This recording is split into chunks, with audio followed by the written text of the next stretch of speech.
The Ripper's Trail, unraveling the twisted mystery of Whitechapel's infamous murders. It's been over a century since the notorious serial killer known as Jack the Ripper terrorized the streets of Victorian London. Despite countless investigations, countless theories, and countless suspects, the identity of this infamous murderer remains a mystery to this day. In this video, we'll explore the facts, theories, and legends surrounding Jack the Ripper and try to unravel the mystery once and for all. Before we delve further into this mystery, please subscribe to our channel. Jack the Ripper. Jack the Ripper is believed to have killed at least 5 women in the Whitechapel area of London between August and November of 1888. The victims were all prostitutes, and their bodies were mutilated in a gruesome and disturbing manner. The murders sent shockwaves through London and became the subject of international headlines. The name Jack the Ripper actually comes from a letter that was sent to the Central News Agency in September 1888, claiming to be from the killer himself. The letter, which is now widely believed to be a hoax, was signed Jack the Ripper and included graphic details of the murders. The name quickly caught on in the press and became synonymous with the killer, even though it's likely that he never referred to himself by that name. Newspapers around the world began using the name in their coverage of the case, and it soon became a household name. The name Jack the Ripper has since become synonymous with serial killers and has been used to describe other murderers throughout history. The name Jack the Ripper has also become a cultural phenomenon, inspiring countless movies, TV shows, and books. From Sherlock Holmes to Ripper Street. The legacy of Jack the Ripper continues to capture the imaginations of people around the world. The Whitechapel Murders. The Whitechapel Murders, also known as the Canonical Five, were a series of brutal killings that occurred in the Whitechapel district of London between August and November of 1888. The victims were all women who were working as prostitutes in the area, and their bodies were found with extensive mutilations. The murders all took place in a relatively small area of Whitechapel, and the killer seemed to be targeting prostitutes specifically. The brutality of the murders and the fact that the killer was never caught led to widespread panic and fear in the area. The police worked tirelessly to try and catch the killer, but their efforts were hampered by a lack of forensic evidence and a lack of resources. The investigation was also complicated by the fact that many false leads and hoaxes were sent to the police, making it difficult to separate fact from fiction. Despite their best efforts, the police were never able to identify the killer. Many theories have been put forward over the years about who the killer might have been, but to this day, the identity of Jack the Ripper remains a mystery. Victims: Marion Nichols. Marion Nichols, also known as Polly, was the first victim of the Whitechapel murders. Her body was found early in the morning on August 31, 1888, in Bucks Row, Whitechapel. She had been violently attacked, with her throat cut and her abdomen mutilated. She was 43 years old and had been working as a prostitute. Annie Chapman. Annie Chapman was found dead in the backyard of 29 Hanbury Street, Spitalfields, on the morning of September 8, 1888. Like Nichols, her throat had been cut and her abdomen mutilated. The killer had also removed her uterus and part of her bladder.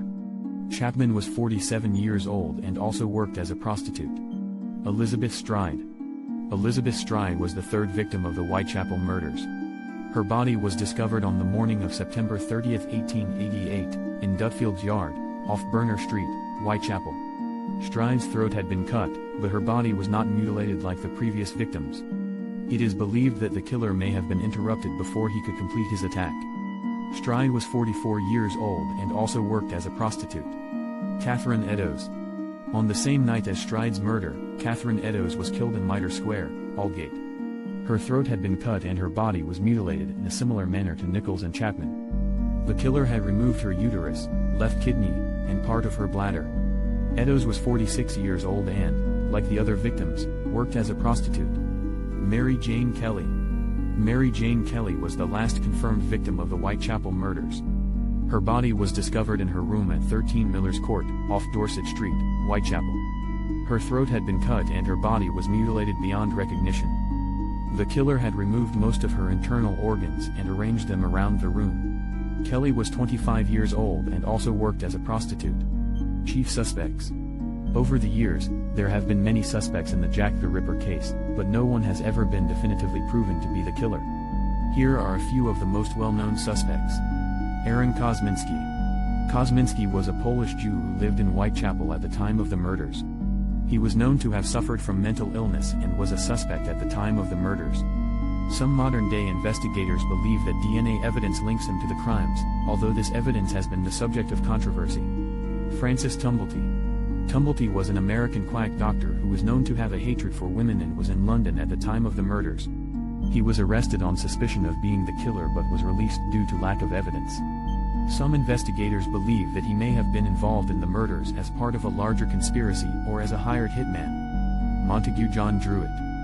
Druid was a lawyer who was known to have a connection to some of the victims and was found dead in the Thames shortly after the last murder.